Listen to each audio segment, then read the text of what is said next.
Au Togo, l'industrie est l'un des secteurs en pleine expansion. Créateur de richesses et vecteur de développement, il reste un maillon important de l'économie nationale. Plus de 30 000 emplois enregistrés dans ce secteur entre 2013 et 2016.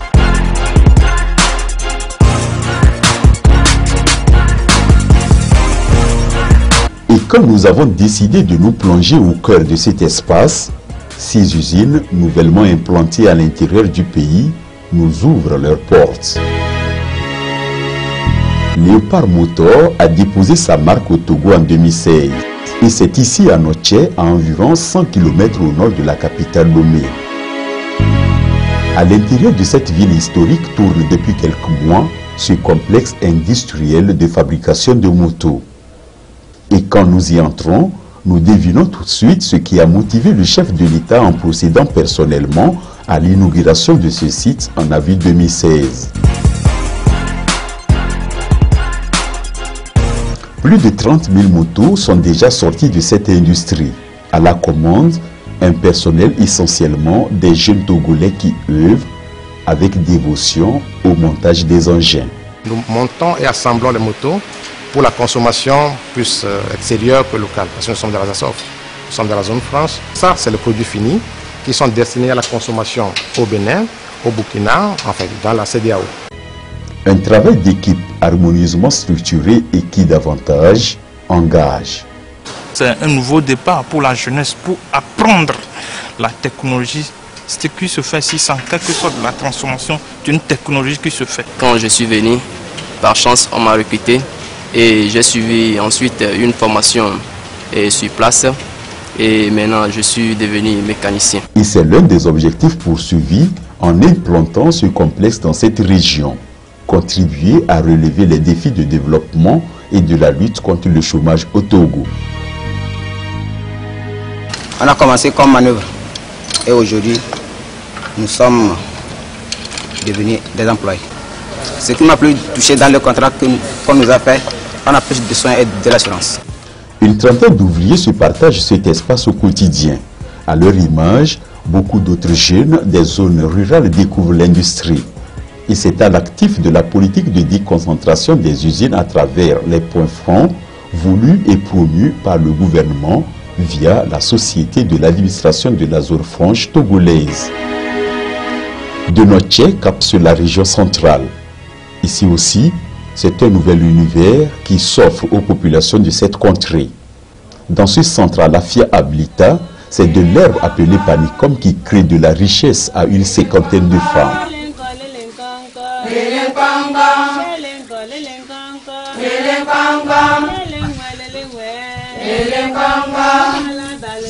On rentrait dans la brousse pour faire aka. On coupait l'arbre, peut-être tu peux faire des jours. Mais quand c'est arrivé ici, tu viens travailler. Après 30 jours, on nous paie.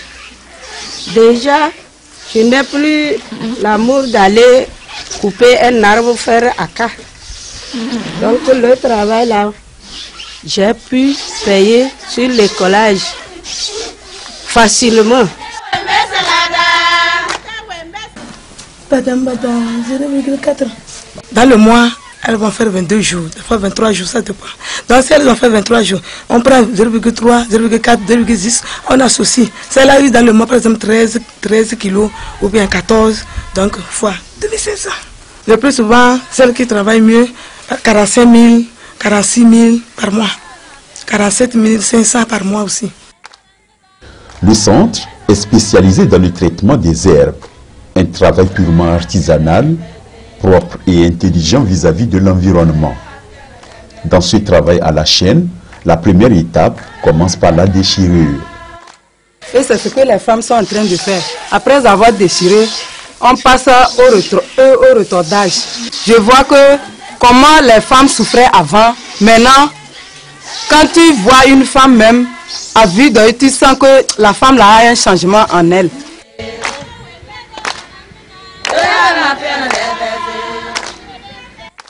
Ces stocks produits sont chaque semaine convoyés au siège de l'usine, 6 dans la banlieue est de Sokodi. À cette étape de finition, voici ce terre transformé en divers produits de luxe destinés à l'exportation. En voyant comment c'est conçu, nous avons pensé que ça peut nous procurer, ça peut nous faire quelque chose. Si aujourd'hui les communautés connaissent sa valeur et procurent ça pour nous vendre, cela va les aider, parce que lorsque nous achetons, c'est de l'argent que ça apporte à la communauté. Et cela peut aider aussi à garder notre environnement sain et le climat que nous sommes en train de perdre actuellement avec les changements climatiques. Pourquoi pas une femme ne peut tenir ça pour aller au marché et pour s'en procurer de ses besoins. Alafia se veut une usine de transformation tous azimuts. Noix de karité, noix de coco, de palme, des feuilles de Nîmes et autres. L'impact économique, c'est que ça permet aux femmes de pouvoir se prendre en charge, de pouvoir financer pour elles-mêmes, de ne pas toujours attendre leur mari, par exemple, parce que dans nos communautés, on a tendance à toujours attendre l'homme pour nous venir en aide. Nous vendons nos produits aux États-Unis et la zone franche nous aide à pouvoir exporter ces produits dans la facilité. Étant une petite société, nous aimerions aussi travailler avec la Goa et pouvoir vendre mieux nos produits à l'extérieur.